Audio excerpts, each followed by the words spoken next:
David नामक एक छोटा बच्चा बहुत समय पहले इज़राइल देश में रहता था। वह बेथलेम नगर में रहता था और 8 भाइयों में सबसे छोटा था।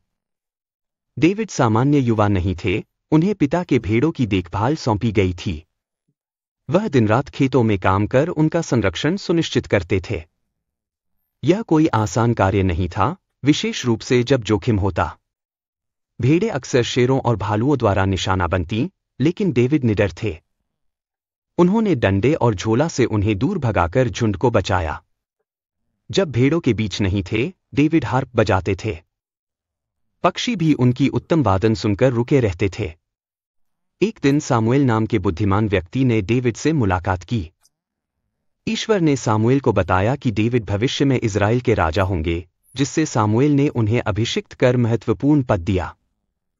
पास की घाटी में एक अहम मुद्दा उभर रहा था, जहां इज़राइलियों और फिलिस्तीनियों दोनों ने युद्ध की तैयारी शुरू की थी।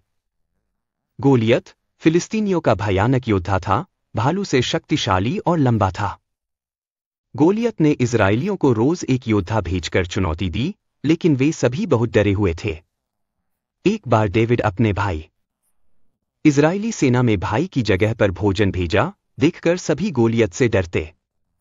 डेविड ने कहा, मैं लड़ूंगा। ईश्वर ने संभाला। मैं अपने भालुओं और शेरों से सुरक्षित हूं, जबकि मैं अपने भेड़ों की देखभाल करता था। अब वह मेरी रक्षा करेगा। डेविड ने राजा से कवच प्राप्त किया, लेकिन यह बहुत भारी था।